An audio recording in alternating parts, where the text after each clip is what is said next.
All right, welcome in. It's Get the People Paid here on Gozilla Media. And if you're on the YouTube page, the Gozilla Media YouTube page, you can see us.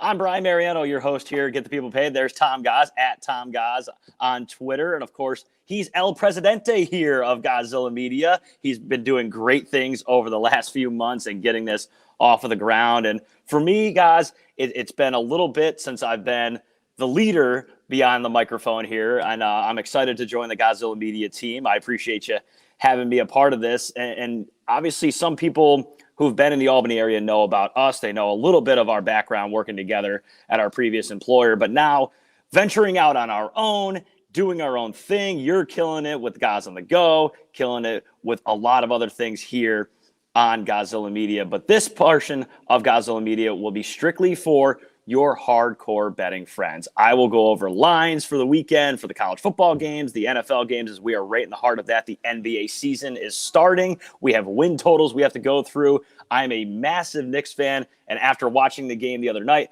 I'm fully in on them. We'll see what you think about, guys. And of course, NHL season has started. We will look into that too. Horse racing season is coming to an end, but that doesn't mean we won't hit on a little bit of the Breeders' Cup that will be coming on over the next couple weeks. But before we get into all of that, let's go in a little bit of a background between Goz and I. Obviously, very close friends. We've been working together for many years now. And Goz, I appreciate you jumping on this first episode of Get the People Paid, and just kind of a little bit of a background of why you wanted to get Gozilla Media started, and kind of your background with the horse racing, and probably putting some shekels on the side if you go and bet on some of these games on the weekends. Yeah, well, first of all, thank you for having me. You're like the long recruit that needed to wait till signing day to get you in, but you're very smart, as you're going to hear this term probably used a bunch on Get the People Paid. The value play. What you decided to do is wait till the sports equinox, and you thought, okay, when are baseball, football, basketball, and hockey in the most action possible going to be able to be talked about on this podcast? I'll wait till then. I don't know if you did that intentionally, unintentionally. Either way, you sound smart now for waiting and holding off till then. But yeah, thank you for having me on your first episode. I've forced you on getting there with Goz 3 times now. Nobody else has been on twice. You've been on 3 times. So I'm glad you said, you know what, payback. We're going to do this on the debut episode. And then after that, I'm done with you guys. Other people who are far smarter than you will be sitting to the left or right, however it looks on YouTube on this one. When it comes to the actual investing, as I like to call it, I never like using the term wagering or gambling because there's like that negative connotation behind it, or there's a thought you might lose. I call it investing because you put money in and you hope at some point that money will come back. And for my personal background with this was on the list of things when I launched Gozilla Media of what do I want some of these podcasts to be? There are so many investing themed podcasts when it comes to the sports world where there's so many different shapes and sizes of how they come. What I love about what the future hopefully is of Get the People Paid is that it's local here in the capital region. It is if you're somebody who's either an amateur or an expert, however you want to use that phrase, you can hit up closer Brian Mariano with questions and text and social media and email, where if you're just sitting on one game and you launch that message to somebody else, you may never hear that.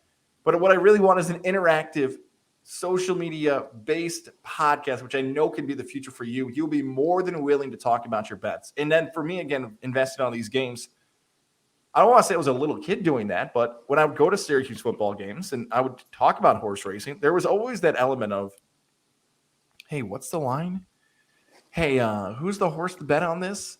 And there was nothing ever bad about it. It was just like anybody else would pick a winner in a football game or a basketball game or whatever. But it was like, oh, if you do this, you can win money. Oh, that's cool. It was always horse racing, but especially in college football at the tailgates, everyone was always talking about the action, the way in which the game might play out because of this secret society of what was wagering, which is at that point not legal in New York. So I've always had exposure to it. Never really did a lot of, let's say, creative ways to invest. I've never been one of those people that really sought it out frequently, but I'm glad I had a background and an understanding of what I was looking at week to week in different sports. And guys, of course, I helped you out on a couple of the podcasts, but for you, I want you here as well. So if I get into some of the terms that might be too analytical for some, you might have to stop me and just say, hey, listen, exactly what are you talking about? Stuff like that. So people who aren't as invested in investing like myself and other friends that might be listening to this, just to kind of catch them up on exactly what we're talking about. And my background more is in the horse racing realm. As you know, when we were with our previous employer, we were at the track often. Me, you, of course, Papa Goz was always talking about horses. We always do. And so there'll be plenty of that here on Get the People Paid, as you can see in our awesome logo with the horse beyond the actual title of the podcast. And for me, I'm still venturing in. I would say I'm like fully diving into this gambling realm. But over the last couple of years, I've really tried to learn as much as I possibly can, following people in Vegas. And you'll get a lot of that here on Get the People Paid. So, of course, you can catch me on Twitter at Mariano_closer. The show Twitter page is at Get People Paid. That's at Get People Paid on Twitter. And, of course, you can follow everything on GozillaMedia.com. So, guys, for me, I want to start off with week 6 of the NFL. That was last week. And when we look at a lot of things on this podcast, we'll look at certain numbers, certain trends. You tend to do this when you do your Goz on the Go picks every single week. And some of the trends that I noticed last week was Vegas got absolutely murdered when it came to last week in week 6 in the NFL. I'll just go over some numbers real quick for you. And these are some of the terms that if you're listening for the first time, I'll try and give you a little bit of a background on. So favorites, people who feel as if should win a given matchup in the NFL. So favorites last week went 11-2 on the money line. 11-2. So the money line is if you walked up to whatever establishment you're gambling at and they are an odds could be minus 180. That means you have to put $180 up to win $100. But that means because of that minus number that they are favored to win that matchup. So anyone who was that minus odds last week went 11-2. Favorites on top of that went 8-5 if you go against the spread. That's, of course, when you look next to that line where if you look at this week, for example, and you want to look at a USC Notre Dame matchup. Notre Dame is the favorite in that matchup. They are -7, as in if you played against the spread, Notre Dame would have to win by at least 7 or more in order to cap that wager. And usually that is somewhere in the -110 range, or it could be even where you'd have to wager $110 to win 100. So when you look at numbers like that, guys, in Vegas, those numbers are unprecedented when Vegas is trying to put out lines and money lines in order to try. And of course, Vegas is trying to win. They want your money. We here on Get the People Paid want to help you make money.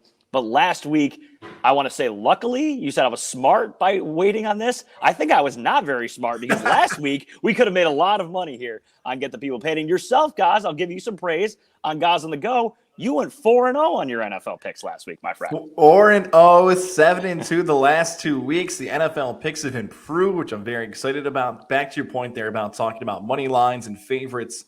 One way to look at it is this. Let's say you don't know anything about betting on sports. Let's say there's a casual person in a casino that just walks by a sports book.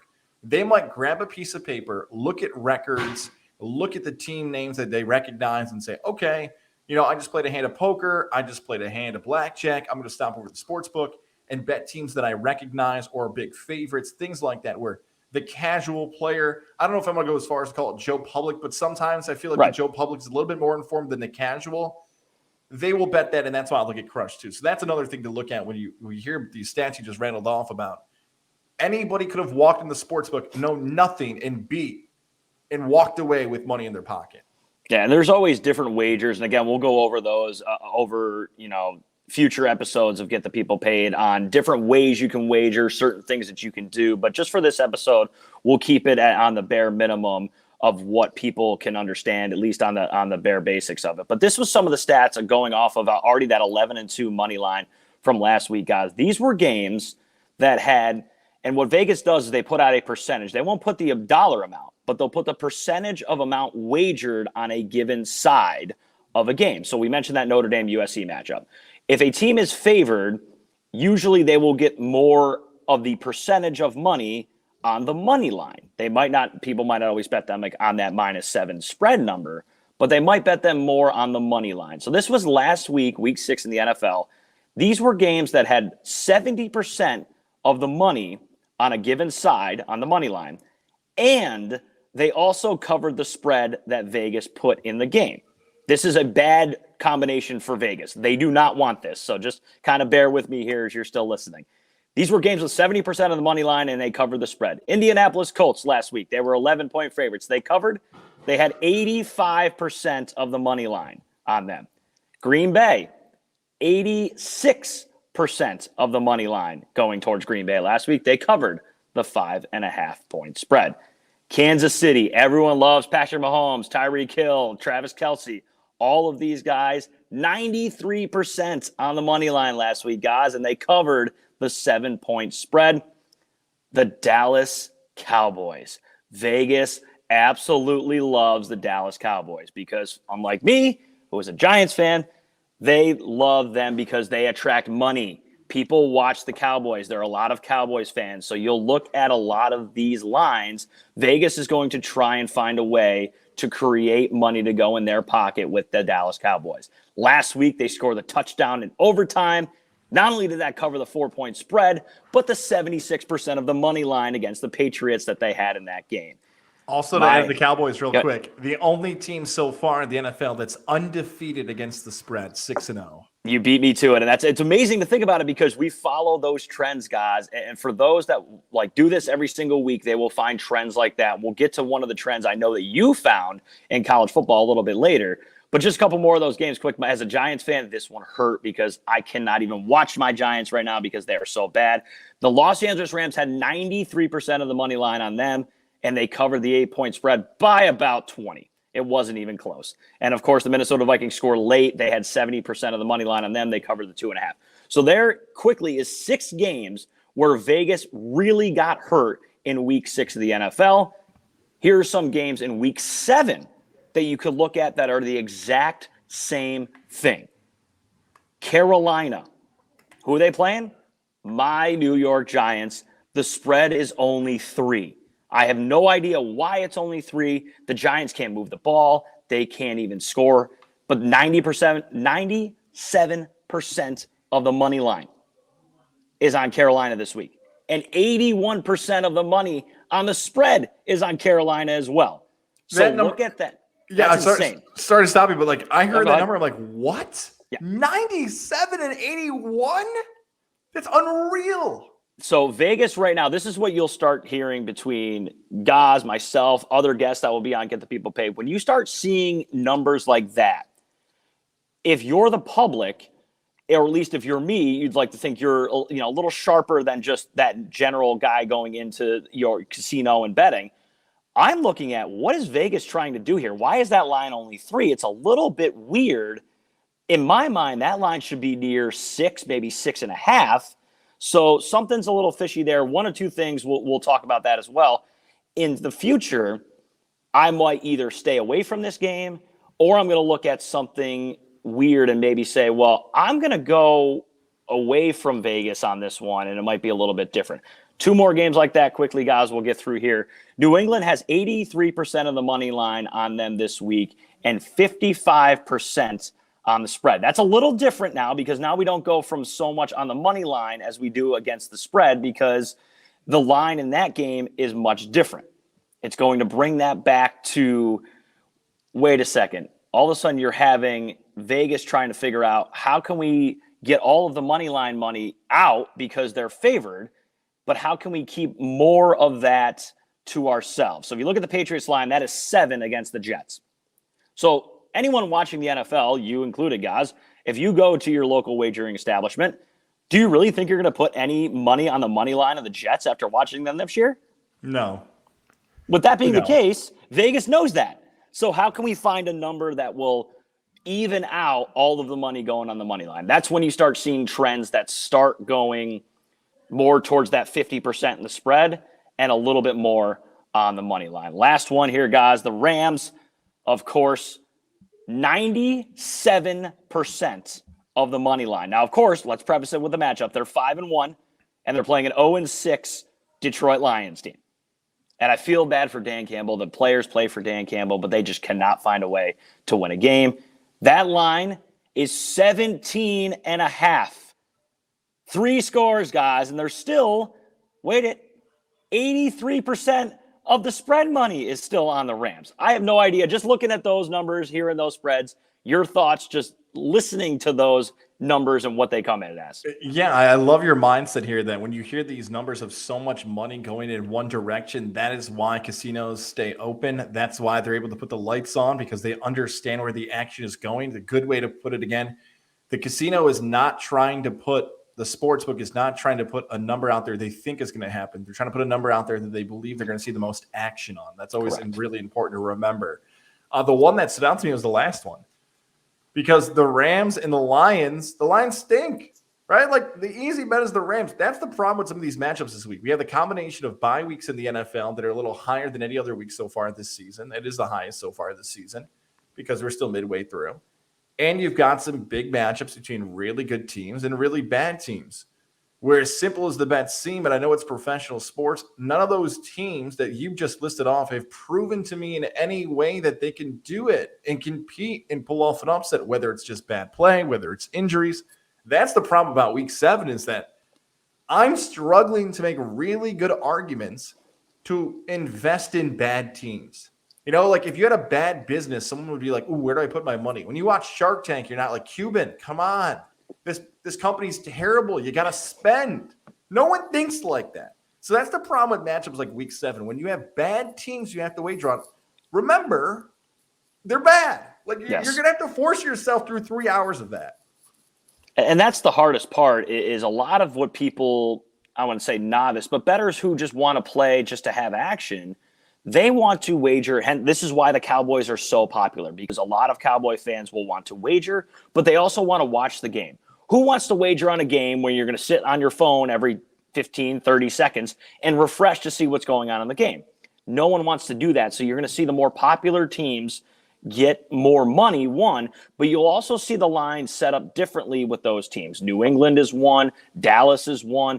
A lot of teams that will get, especially your team this year, guys, with the Tampa Bay Bucks, you're going to see a lot of money on them with how much with Tom Brady and a lot of the matchups that they have in the upcoming weeks. A lot of money will go to them. Of course, you're listening to Get the People Paid here you listen on Spotify, Apple Podcasts, Gozilla Media. If you're on YouTube right now, you can see the ticker going on the bottom with all the lines and the spreads below. Guys doing a great job helping me out with that. And shout out to MGM, by the way. Shout out to BetMGM. If you're wondering where these lines are coming from, our friends over at Made for Philly, they got a nice endorsement with our friends over at BetMGM. So for info on how, if you're listening outside of New York State and you want to take advantage of a promo, that information is on our YouTube side. Sorry, New Yorkers, we can't take advantage of it yet. Yeah, that's okay. Listen, you want to take a little road trip, go down. You can grab any one of the other states that have BetMGM. You can jump on that wonderful promotion you're seeing at the bottom of the screen here if you're listening on YouTube. And guys, for me,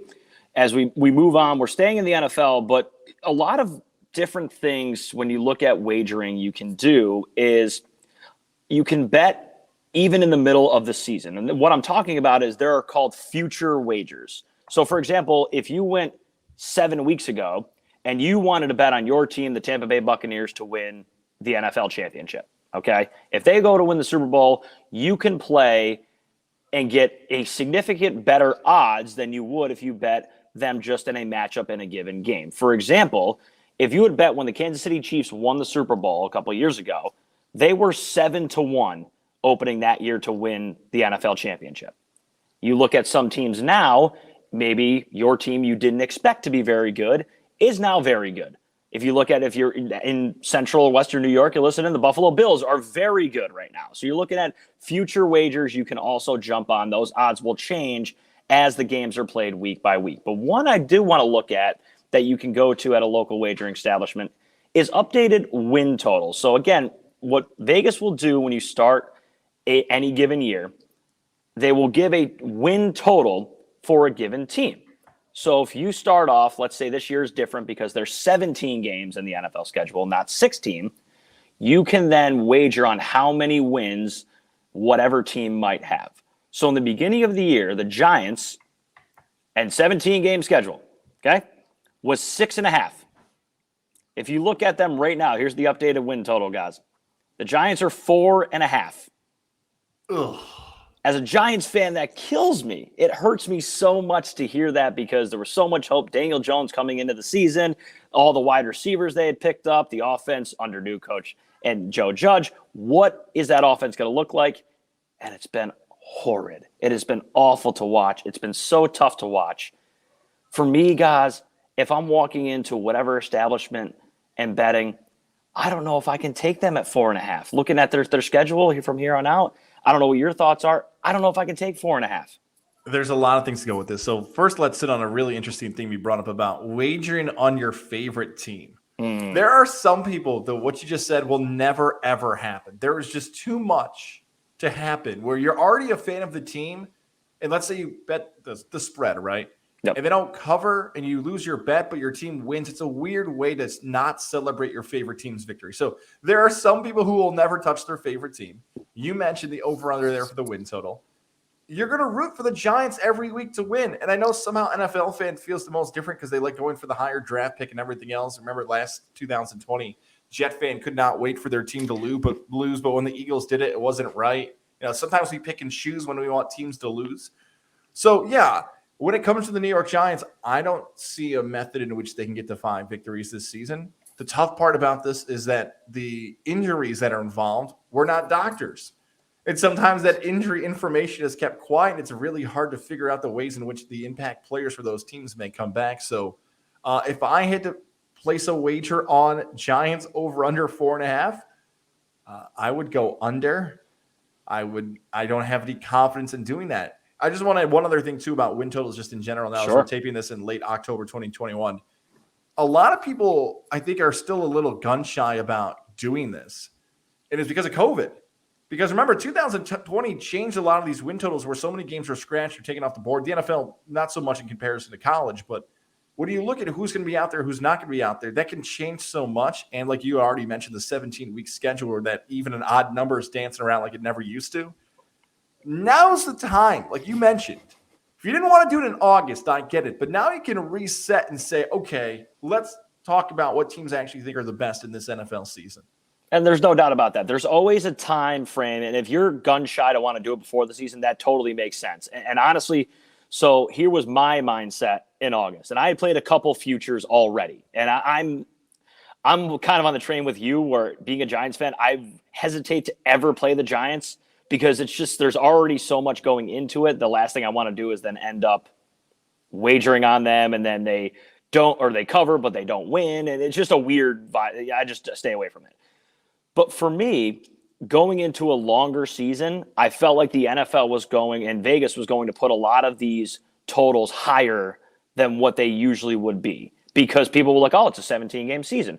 And a couple of things that I had played, just kind of looking at all of the different things that you can play when it comes to the NFL and all these other sports, I played a couple props. So a prop is a wager that a given individual in a game or over a course of a season will surpass a certain total. So, for example, if you wanted to play tonight's NLCS, okay, Ian Anderson and Max Scherzer, we'll get to that game in just a little bit.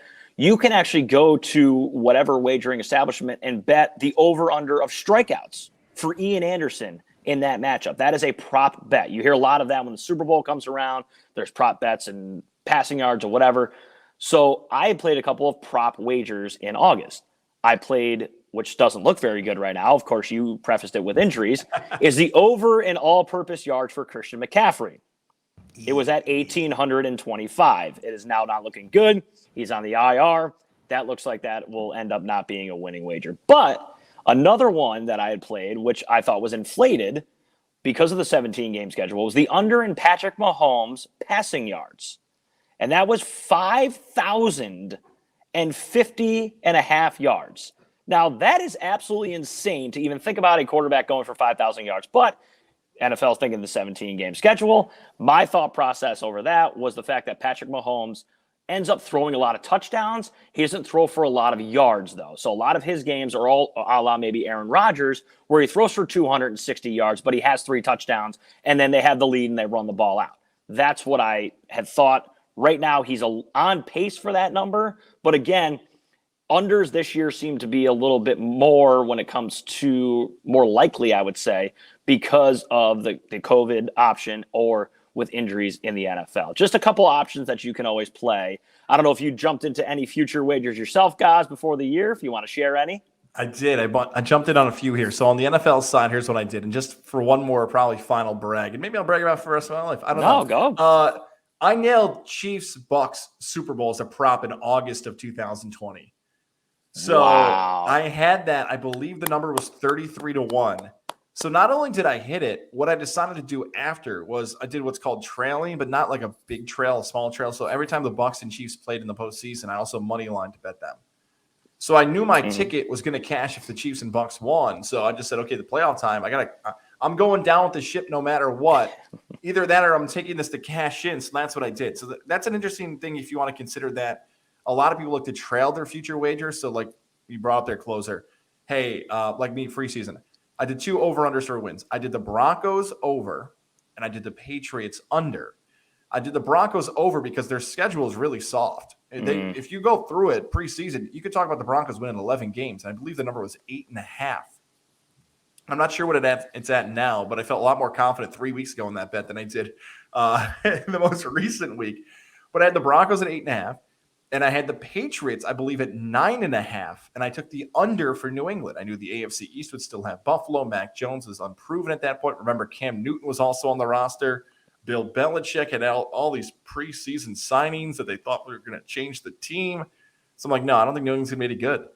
So I took the New England under. I took the Denver over. And another future wager I went back to the Super Bowl thing. And this is the best piece of advice I will ever offer on this podcast. Remember this, when you are betting a Super Bowl future, also bet them to win the conference. It's called leaving money on the table. You cannot bet, my future wager was Buffalo and Tampa this year for the Super Bowl. So I have separate bets that Buffalo is going to win the AFC and Tampa is going to win the NFC because you can't get to the Super Bowl unless you win the conference. So bet the conference and then they're going to get there. So you got one or the other happening. So again, Super Bowl wagers in particular, Buffalo. If you think they're going to win the Super Bowl, also bet them to win the AFC. So those are my future wagers right now, and I feel fine about all of them. I'm not upset about any of my picks. They're not as bad as the McCaffrey one. As you should. Yes, I appreciate that. But that's a great way to look at it. And the way you said that you trailed that, a lot of people will actually do the opposite, and they will hedge, is called. As in, if you have what you had as your 2 matchups last year, you would actually bet the other way in order to guarantee some sort of money coming back, even if you were to hit that. So some people will hedge. That usually is something that I would do in a horse race, maybe if I had the last race alive into like a big pick 5 or pick 6. We'll get into that in some future episodes. But hedging is another one where you kind of bet the other way just to maybe guarantee some sort of profit. And we'll get into some scenarios in those future episodes. Quickly, guys, we'll go through the other win totals I had here. We mentioned the Giants. The Jets are also 4.5. Also one I'm very unsure about because I don't think they can score enough points. As much as Robert Saleh is getting this team to try to win in the future, they're not winning now. I don't see any way that they can get to that 4.5 number. Nope, totally with you. Again, bad team. They're not going to go defeated. They've already got a victory. They beat Tennessee, but I can't feel confident betting the Jets. So you look at the one team that is in New York, as a lot of Bills fans like to kind of take a shot at being a Giants fan. You look at the Bills right now and their record, 12.5, guys, is their updated over-under number. And that is a lot of wins in a 17-game schedule. But right now, they are the best team in the NFC East, the AFC East, and they're 4-2. You got to tell them to go and win another 9 games for the rest of the year. That is a tough number for me. I would probably end up leaning under just for the fact of that's a tough way to go. What are your thoughts? It's interesting to bring up 12.5 because before you even said it, my mind went to 13.5. Wow, so really? I was like, I'd definitely go under on 13.5. And you said 12.5. I'm like, okay, I think I'll go over. I think 13's the magic number. And here's why. If you go look at Buffalo's schedule, they will be favored in every game for the rest of the season except maybe Tampa. Mm-hmm. Everybody else they're going to be favored against. And you can make an argument maybe Buffalo should be favored against Tampa. But So if you're going to be favored in the rest of your games the rest of the season, that means people will consider you to win 100% of the games left because you're going to be the favorite. So because of that number and what's likely out there, I think the number's 13. So I would go 13 for Buffalo. So I would, if it's 12.5, I would take the over. But again, you just heard my bias for my Super Bowl pick. So that's amazing though, because I thought that number was perfect. I thought Vegas hit that right on the head with 12, because I thought 12 because there's always that weird game that ends up happening in the end of the year. Then if the Bills, I guess more of my thought was, what if the Bills already have it clinched? What if the 1 seed is already clinched in week 15? Maybe you play Josh Allen for the first half in week 16. Maybe he doesn't even play in week 17. Do they still win? Those are always kind of weird things to think about when you have a team that is that dominant, especially in one division. So that was kind of my hesitation there. I thought that number was really spot on there from Vegas. But New England, last one, guys, 7.5 for the New England Patriots. And if you look at their schedule coming up, it's another team where you looked at, they still got to play the Bills, and they still have the question mark with Mac Jones. If you look at the remaining schedule, they have the Jets this week. Then you go the Chargers, where they will not be favored. Then you go the Panthers, which is weird now. Then Browns, Falcons. Then the last 3 games are relatively tough for them, in my opinion. The Bills at home. The Jaguars shouldn't be a problem, but right now, with the way that they've been able to move the football, you never know, and especially with that many games into the season with Trevor Lawrence and Urban Meyer. And then, of course, the Miami Dolphins away. Usually when Tom Brady was on the team, the Patriots had some problems playing in Miami. Will they have another issue again this year? I don't know. 7.5 is the number, guys. They're 2-4 currently. I would go over. 9.5 was my preseason number, so I feel good about 8 and 9. I don't feel as confident in 7. And Bill Belichick, you have to factor in the coaching. And you have to factor in Mac Jones eventually getting better. You know, Mac Jones may be a different quarterback in December than he was in September, although he really impressed me in that Tampa game. I would go over. But if there was a prop bet of a playoff team for New England, I would bet against them making the playoffs. I don't feel as if 8 or 9 is a good enough number, even in expanded playoffs, to be a playoff team, especially in the AFC. You're going to probably look at that third team out of the North or third team out of the West to get that spot. Absolutely. That's exactly what I was going to say, too. That AFC North is very, very good this year with every team at 500 or better currently. So you're listening to Get the People Paid here. You can listen on Spotify, Apple Podcasts. Of course, you can check us out on GozillaMedia.com. And, of course, on Twitter at Get People Paid. And on my Twitter handle is at Mariano_closer. If you can want to check out Goz as well, he's at Tom Goz, TomGozz. Of course. Never forget that out, guys. I love you, buddy. Jack Lamson, CBS 6, give me grief. He goes, how many times do you say your Twitter? I go, until everyone follows me. Until I have millions of followers.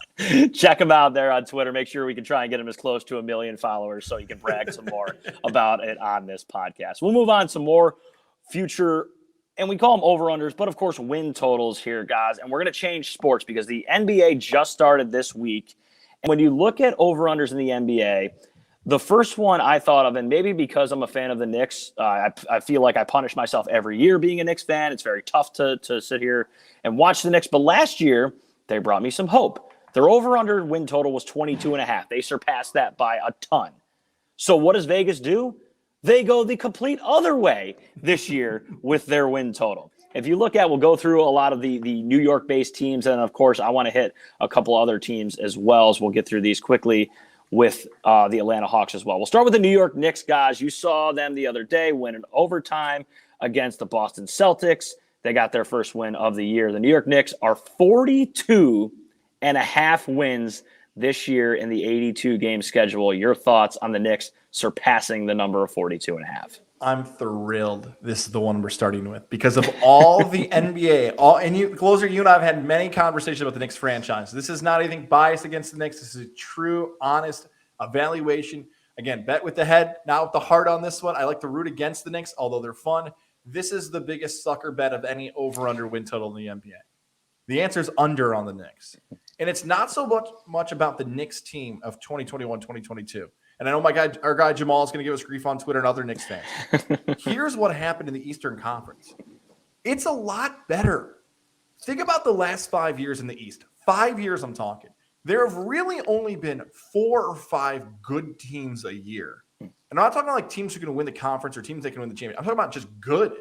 Go look at the below 500 teams that made the Eastern Conference playoffs. You would be shocked of how many teams below 500 actually made the playoffs over the last 5 years. Now, the Knicks decided last season they were going to be good, and it actually worked. And they were good. They were a high contender. There were times you go back and look at the standings in February and March, the Knicks are dancing around a top 3 seed. Here's the problem. The East got better. Here are the teams that got better. Miami's better. Indiana's better. Charlotte is better. Chicago is better. So I got 4 teams quickly that are all better. So where does that put the Knicks? I feel as if the Knicks are going to be fighting for a 7th or 8th spot in the playoffs this season. Not because of the roster getting worse. It's because the East has a bunch of competitors and teams that actually think they can get into the playoffs. So because of that, I would take the under for the Knicks total.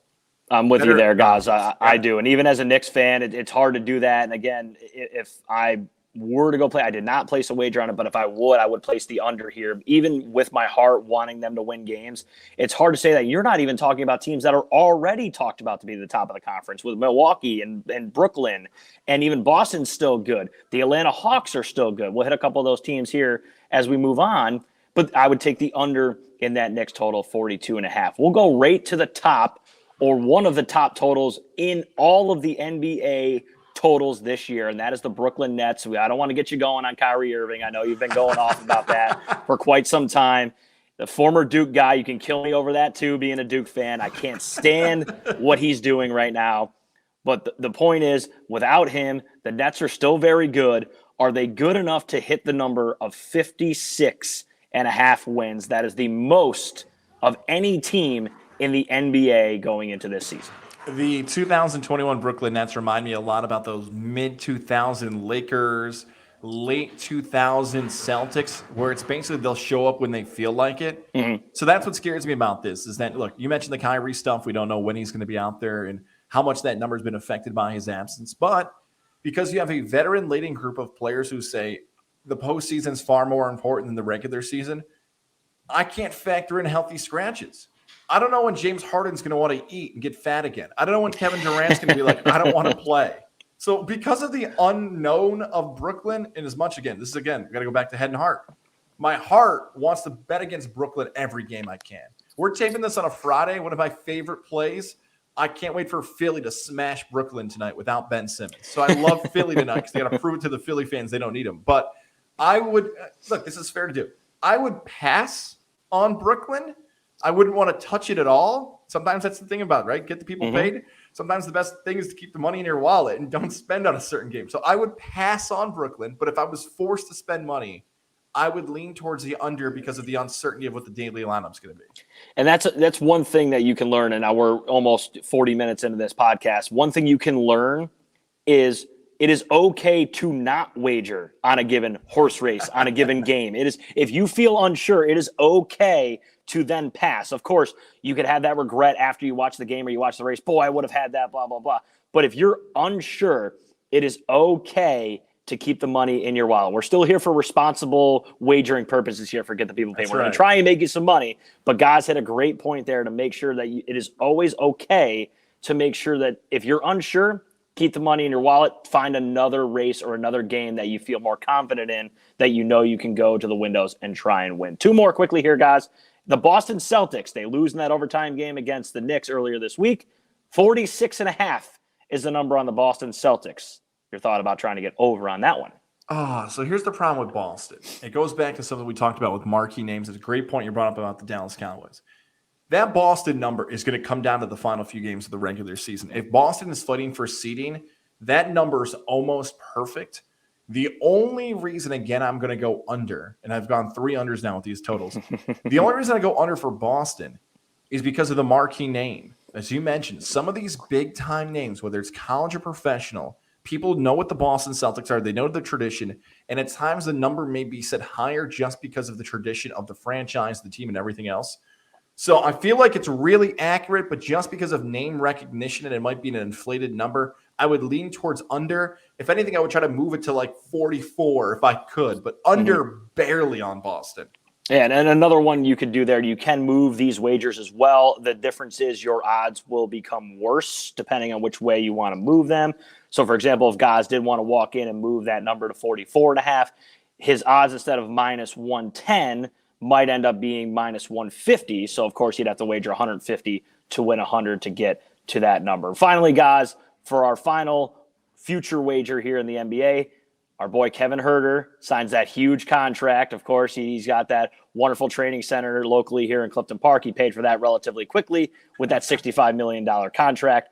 The Atlanta Hawks, though, 46.5 is theirs as well. They have a lot of weapons. Can they get to that 46.5 number? This is my favorite. I love how we have the same mind sometimes talking about teams. This is working with each other too long. If I had to go to BetMGM or someone locally in upstate New York and go to a casino, I would play the over for the Hawks win total because of this reason. Atlanta, of all the teams both on the Eastern Conference and Western Conference side, they could benefit the most from being a 1 or 2 seed. And now someone would say, guys, no shit. Like anybody who's a 1 or a 2 seed is going to benefit. Like you had the highest seed, you play the worst. Everybody wants. But Atlanta in particular, because Atlanta could dodge Milwaukee till the conference finals. Atlanta went out in last year's playoffs. They beat Philadelphia. They beat New York. In both series, they were considered the underdog until they get to the conference finals. So even though they have success in the postseason, I think some people still look at Atlanta and say they're the underdog. They're not that good. Young roster that's going to want that spot with Trae Young and Huerter, and you could run through the guys. Vince Carter's no longer bringing down the old GPA, aka the age average. I love the Hawks over this season. That would be the one team I would play if I was forced of any NBA team to play an over bet on to be Atlanta. Yeah, I would agree with you there. I think they have a lot of weapons. I think they're able to score at will, and when they're shooting the ball well, Trae Young is very. And I'm one. When Trae Young was at Oklahoma and he came out and he was in the same draft as Huerter, I was just like, oh, my goodness, they're not going to be able to play together. Trae Young likes the ball too much. And I'm obviously rooting for Kevin, but it just seemed as if it wasn't going to work. Boy, was I dead wrong there. They are able to knock down shots. Trae Young can create shots with the best of them in the NBA. So I would agree. I would love the over number of 46.5. This isn't a prop wager, guys. I just heard you on one of your episodes earlier this week, and I wanted to get your impressions. This is not a prop, but if I had to ask you, does Ben Simmons play at all this season? Would you say yes or no? In a Sixer uniform or just on a court in the NBA? In a Sixer uniform. Ooh, I don't like that one as much. Yeah, I was going to say, I knew the NBA one was relatively easy. I couldn't give you that one on the first episode, but does he play in a 76ers uniform this year? I would bet against it. Mm-hmm. I would. Now, if we had taped this a week earlier, I would have felt as if he would have played because he was back in the facilities, he was training and everything else. But the nonsense that has now gone on with him not showing up to drills and getting thrown out of practice and faking injuries and everything and not ready to mentally be – oh, my God.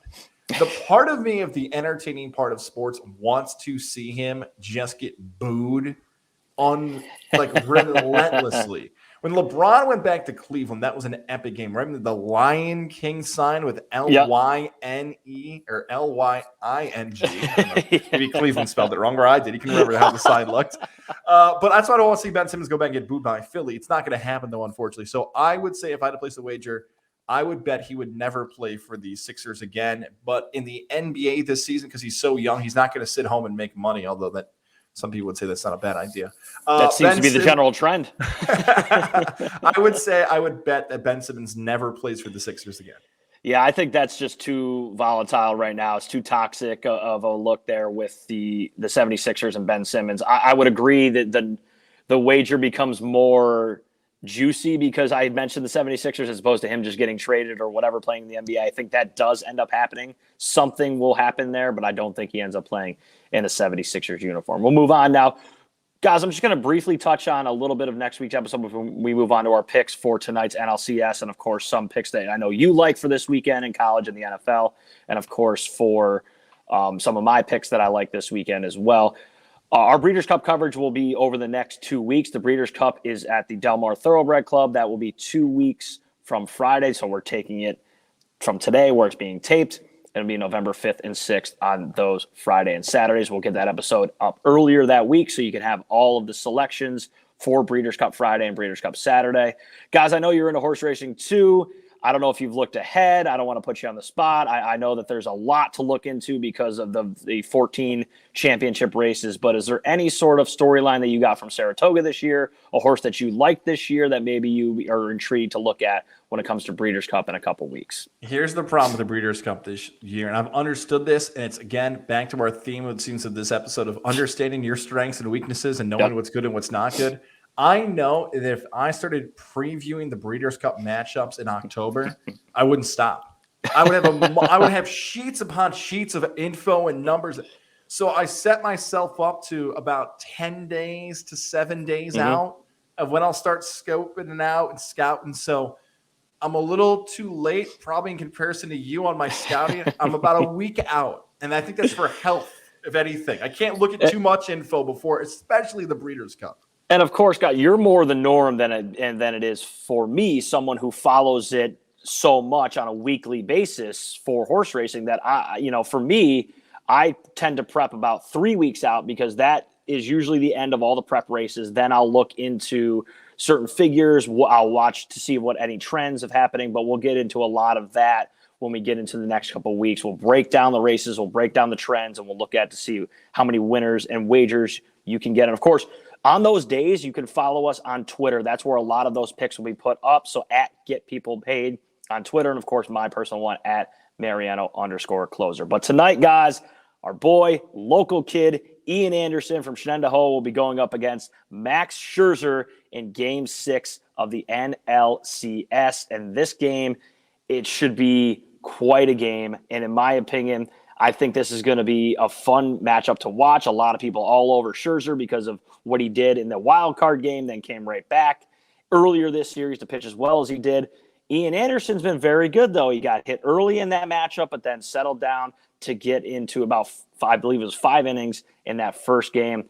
Your thoughts of the NLCS, and do you think this game does go to a Game 7? I can't pick against Max Scherzer, can I? Like, we're talking about a Hall of Famer in the postseason. If it wasn't for names like Madison Bumgarner, we'd be talking about Max Scherzer as a great all-time pitcher. Now, Kershaw's obviously not pitching for the Dodgers, and great all-time pitcher in the postseason is not exactly what Clayton Kershaw's description is. As much as I like Ian Anderson, I feel like we both interviewed him before. We both had conversations with him before. I don't think it's anything personal that I'm picking a Hall of Famer in a must-win game for LA, the defending World Series champions. I'm not sure if you have numbers on these. Now, maybe a number will make me jump out of my chair, but without knowing the number, or again, this is probably moving as we're talking right now, I would lean towards the respect and the history of Scherzer in this matchup. So at the time of this taping on Friday, the Dodgers are a minus 180 favorite on the money line. So $180 to win 100. The Braves are plus 150. So you would only have to wager $100. And if they win, you would get back $150. And of course, we'll talk about a lot of these when it comes to baseball. And especially once we get into hockey, there's a run line or what they call the puck line. So you've heard us talk spreads about the NFL and college matchups. In baseball and hockey, they are always going to be 1.5. They use like 99% of the time, the run line or puck line will be 1.5. So right now you can get better odds if you feel like Max Scherzer is the guy and wager on them minus 1 run and a half. So they got to win by 2 runs to win that wager, and that is minus 105. So you still got to put 105 up to win 100. What do you think now once you heard the numbers? I still don't like it that much, but here's what I would do. Now, if you're listening outside of New York, you can do this. If you're going to watch the game at a sports book, you likely can do this. Not all upstate New York sports book have this. This feels like a game where if you'd have to wager on Braves Dodgers and get your best payback, I would wait to bet it during the game. Yes. So once Scherzer comes out of the game, let's say the score is 3-1, right? It's 3-1. The Dodgers are up. Scherzer's out. Let's say the Braves at that point are like, I don't know, plus 270. Then I would say, okay, maybe the Dodgers bullpen blows us. Maybe Atlanta gets hot here and they come back and win the game and get a nice payback. Now you could say, okay, the team that's trailing is always going to be an underdog in an in-game wager. That's obvious. Like we all get, that's how science works. Right. It's not chemistry, but it's like, that's how that's going to work. But that's the better pay because now I'm not betting against Scherzer. I'm betting against some random bullpen arm coming out and Atlanta hopefully getting a hit. And if Scherzer gets yanked with somebody on the base, your number's probably not so bad. So that's how I would play it. Is if you want to make money on that game, wait till Scherzer comes out and then maybe play the Atlanta side if they're trailing.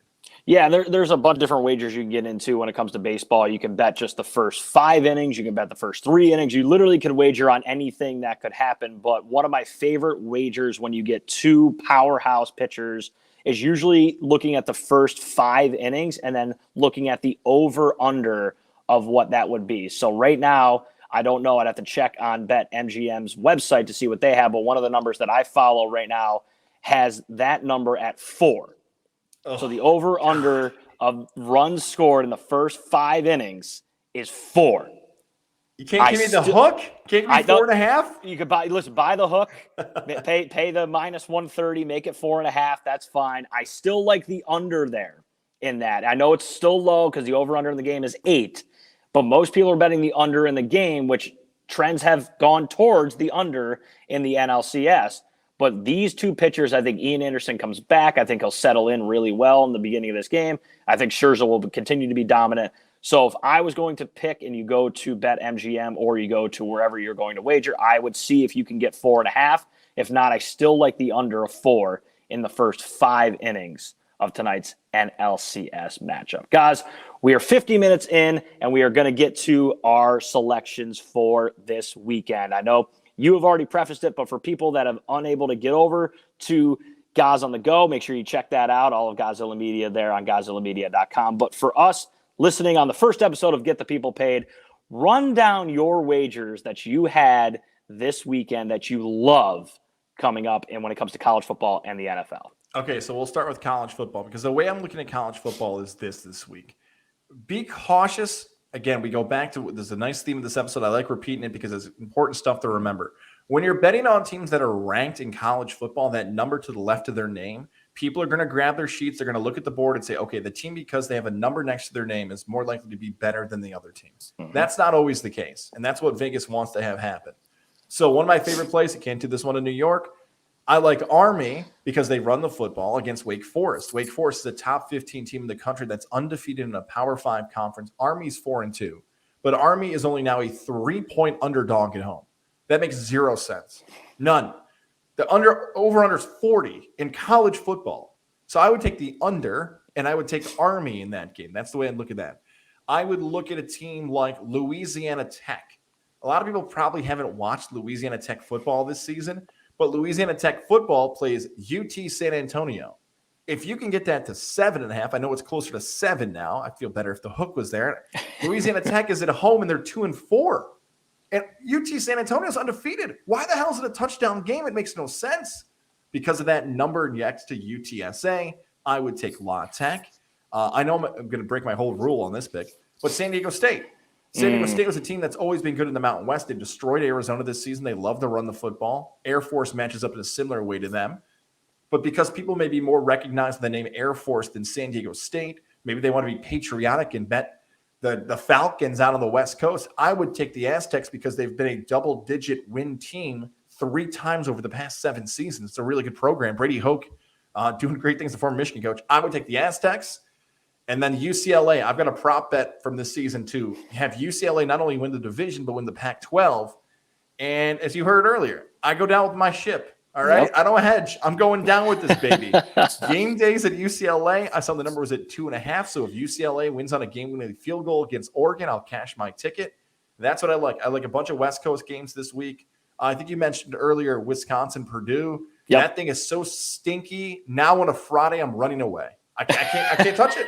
It is so smelly that, and by smelly, I mean it makes so much no sense at all that something is sticking out to you. You're like, what the hell does this line know that I, as a sports fan, don't know? That one I just have darted away from. So those are my picks on the college side. I don't know if you want me to keep going to the NFL or you wanted to hop in there. I'll jump in. I had 3 college plays that I really like this weekend. And some of them I laughed because I looked at some of the picks that you had and some of the trends that I know that you've been following. I'll hint on here a little bit. Cincinnati is a team that every time I play against them, they seem to burn me. So when they beat Notre Dame, of course, I broke my golden rule, and I'm a Notre Dame fan of playing my team against Cincinnati, and that burnt me. Last week, I thought I played what's called the teaser, so I was able to move the line a little more when they played Central Florida, and I got them at 4 touchdowns plus the hook, guys, and I still couldn't keep UCF close to Cincinnati. I think they blow out Navy. I know this line is 28. Some we can get the hook somewhere else. I'm actually going to go right to the first half. The first half number is 14. And that the site that I get that on is 14, but it's minus 130. I still think they can be up by 2 touchdowns when they get to the end of the first half. If you want to take the 28 for the game, I still like that as well. I think Cincinnati can score at will. Navy's a team that struggles to score. This game still, the over-under is 48. And the line is 4 touchdowns. Give me Cincinnati in the first half, minus 14. And I looked at that Wake Forest game, guys. I got a little bit of a weird feeling. So that is one where we talked about keeping the money in your pocket. I'm going to keep my money in my pocket for that one. A game that I really like here, and it's another one that has a crazy number to it. LSU, Ed Ogeron. And if you listen to your podcast earlier in the week, you're going off. I hate what the LSU did to Ed Ogeron. I'm with you. You talked about how I hope they will lose every single game from here on out.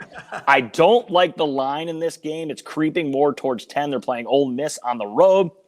I think Ole Miss will win. I don't know if they'll cover, but the number in this is 76.5 on the over-under. 76.5. Now, Ole Miss can score with the best of them. I don't know, even after LSU's big win against Florida, with all of this going on, I agree with you. I feel like a lot of the players know they're moving. A lot of the coaches know that they're moving. I don't think they score against Ole Miss. I think Ole Miss will win. I don't know if they cover. This game is going to go under 76.5. That's way too many points for me. I'm staying away. And finally, we'll go to later this afternoon. And one of the trends I know that you've been following is a team that tends to cover the number an awful lot, and that is Liberty. Liberty killed me when they played your Syracuse Orange, and God. Syracuse went and won that game. I was alive to a 5-teamer with Liberty to win the game, and of course, the fumble, and they lose. But Liberty on the road against North Texas, this number is 21. I still think that they are good enough to blow this game out. I think they win by 4, maybe 5 touchdowns here. Give me Liberty on the road against North Texas, minus the 21. 2 things to add on Liberty there. If you've been following the Liberty Flames, there is no college football team that had cashed more money. The most profitable college football team since 2018 was Liberty. Now you're talking to somebody who last week bet Liberty at 32.5 points and watched them lose outright to UL Monroe. I knew that. Yep. That's the great part. When you wager and you know your bet's over in the first quarter, it was nothing. I go, I'm done with this game. I'm not flipping this baby back on. I'm already done. I mean, and that's honestly, at that point, there's nothing wrong with that feeling because you know what? It wasn't like you lost. I'd rather lose early and know that I'm done than have that late score that I don't cover because of the hook or whatever it is. But guys, the NFL for me, I will let you lead here because I know you had some NFL picks. We'll see if we're somewhat similar. But I'm breaking one of my rules this week, but I'll set you up. Who do you like this week in the NFL? I'm taking 2 over-unders and 2 spread bets. We'll go with the over-unders first. Let's start with Kansas City versus Tennessee. Tennessee showed off that offense. Tennessee is 4-2. And I know they lost to the Jets, but they still feel underrated. And Kansas City has an opportunity to go up against a bad defense that is Tennessee's. So I get Mahomes against a bad defense, and I get Derrick Henry against the bad defense. I had it at 57.5. I don't know if that number's still sitting there on our guys over at MGM. I would take the over in Kansas City versus Tennessee. Fantasy football players, you're going to love this play by me. Atlanta and Miami. For fantasy football players, both the Falcons and the Dolphins defense have allowed top 5 fantasy football points to wide receivers this season. There's rumors in Miami that Deshaun Watson's on the way, so Tua and Jacoby's careers might be on the line there in South Beach. Atlanta, you're coming back after a little long layoff from being across the pond against London, right, and everybody else. Like, we haven't seen the real emergence of Kyle Pitts and Matt Ryan and everything we hoped. 47.5 over because nobody can play defense in Atlanta and Miami. Then the 2 spreads. For those who play survivor pools, I think next year one of my advice is going to be bet your survivor team on the money line and run it around, kind of like a show pool for horse racing fans. Yep. I wish I did that. I'm 5-1 with my survivor team covering this season. I have Arizona still alive, and they get Houston. That's the biggest play on the board. I'm going to take Arizona and see what happens. I'm going to roll with Arizona in that game. The game I like the most, is on Sunday night. Colts, Niners. Closer, you know I can't stand Carson Wentz. I think he's an overrated bum, but I cannot deny how good he's been the last 2 weeks. Indianapolis is another team that's been underrated. San Fran's coming off a bye, and Kyle Shanahan's a really good coach, but can they cover that 3.5 against an Indy team that's fighting for a playoff berth? And I don't know who's playing quarterback. Is it Garoppolo? Is it Lance? Are they both overrated? Do they both stink? I'll take the Colts back-to-back weeks where an underdog covers on Sunday night, and that's a road team. I will take Indy. Yeah, and it's amazing because now that number on one of the sites that I use is 4. So it's not even 3.5 more money going towards San Francisco. So you can look at now that hook is away, 4 becomes a number. We're going to agree on that game. I'll start right there. I love the Colts. I think they're able to score. I really don't know without not knowing who's going to play quarterback really scares me. I don't think it really makes a difference, though. George Kittle's been injured. This offense has struggled to score as well. I think Indianapolis will be able to move the football. I'm agreeing with you with Carson Wentz, but I do know one thing. He'll sit there and he'll throw the ball all day long, and that offense can move it when he's feeling it. I love the Colts on Sunday night as well. Guys, one of the things we talked about, beginning of this podcast, stay away from teams that you tend to watch. I can't do it this week. I can't. Everything is against the Giants. Everything is against them. Nobody's playing. Saquon Barkley's hurt. This wide receiver's hurt. That wide receiver's hurt. Daniel Jones can't hold on to the ball. Why are they only 3-point dogs at home against Carolina? Carolina's a good team. Sam Darnold can run that offense. Yes, there's no Christian McCaffrey, but they're a good team. So why is this line only 3? I'm getting sucked in, Vegas. You got me. Everyone's going to be all over the Panthers. I'm jumping on the Giants. Give me the Giants +3. I might even feel comfortable enough to take them on the money line. Right now is at +140. I think the Giants are bad, but I don't know if Carolina's as good as I once thought. That line seems fishy to me. I'm going to go with the Giants. Even consider them playing them on the money line, but right now I'll take them with the line +3. The Kansas City, Tennessee game. We are going to disagree here, my friend. No! Because you love the over, and I agree. It just screams both teams can score. But I think Tennessee showed what they can do to score last Monday night, and I think Kansas City wants to actually slow this game down. I think both teams want to try to establish the run. Obviously, Tennessee wants to do that to open up that play-action pass with Ryan Tannehill. Derrick Henry's an absolute monster. He's the best running back in the NFL right now, in my opinion. Kansas City is going to sell all out on Derrick Henry and force them to get beat over the top. That could play right into your hands. I'm going to say that Ryan Tannehill has a bad day, and Patrick Mahomes and the Chiefs try to control the line of scrimmage. This game will go under, in my opinion, the 57.5. I might even try to move it a little because that 58 number is actually very big with high-scoring matchups, so I might try to get it to the 58.5 if I'm really not feeling good tomorrow morning. But right now I like the under in the 57.5. And I'm going to go another big spread. You took the Cardinals because you're going with them in your survivor pool. I am going to go with another big spread. I'm going to take the Rams. They blew out my Giants last week. I think their offense is one of the best offenses in the NFL. Arguably, I know that Arizona's undefeated. I get it. But right now, I think the Rams are the best team in the NFC. I think they have it on both sides of the ball. Aaron Donald can control the line of scrimmage on the defensive line. Matthew Stafford has really pulled up and been one of the top quarterbacks in the NFC, in my opinion. They have weapons everywhere on that offense. I think they blow out the Lions, and Dan Campbell right now might be trying to figure out exactly where his next move is because the Lions are not good. They're not showing any real improvement. I have the number at 16. Some places have 16.5. 17 is my threshold. And you'll see this when I put it on Twitter. I will probably put a confidence rating up. My confidence rating goes to 1 star or 1 wager dollar, if you want to put it that way, once it gets over 17. I have it at 16. I think the Rams win. 17 is the number. So those are my 4 selections for week number 7 in the NFL and, of course, week number 8 when it comes to college football. Guys, I can't thank you enough for being on the first episode of Get the People Paid. I can't thank you enough for everything you do here on Gozilla Media. Check that out, GozillaMedia.com, and all of the other podcasts that are a part of us. If you are going to wager, do it responsibly and do it safely. And, of course, check out all of the other podcasts. You're into fantasy football, check out the We Talk Fantasy podcast. You're into all of these other stuff that we have going on here on Godzilla Media. Guys, I'll let you kind of broaden that quickly here before we end the show.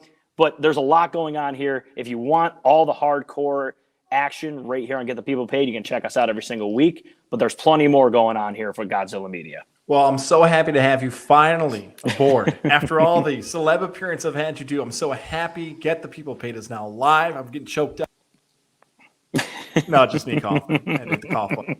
Oh, the cough button. Very smooth, though. You tried to get me all choked up. Nice. Right? Yeah. This actually had to choke. So look, I already know that this is going to be the most requested podcast to be on. So I know the Gozilla Media team, whether it's Levac or Bryce or Taylor, or all the other guests you have in line coming up, this is your podcast. You're going to take off and do great things. I'm glad I got to be the first one on. And if anything ever breaks and you're not happy about, I'm talking about break, like I had a pick you hated, it just needed 5 minutes, Goz, your pick was terrible on Goz on the go, or Levac and Goz, whatever it is. I'm open for being a third guy, but this is your thing. I'm so excited to find out the guests on the way. Thank you for doing this, and I'm looking forward to making some cash to you throughout the fall, winter, and spring and more. And that's what we're here to do. We're trying to help you win some cash when you're, hanging out with your buddies, watching the NFL on Sundays, college football Saturdays, and of course, a lot of great stuff on the horizon here for Get the People Paid. So for Goz, I appreciate it, my friend. Of course, check it out at Tom Goz, TomGozz. And of course, on Twitter, this page will be at Get People Paid. The G, P, and P are capitalized at Get People Paid on Twitter. And of course, mine at Mariano_closer. Thank you for joining us in week 1 here of Get the People Paid, and hopefully all of your wagers are winning ones.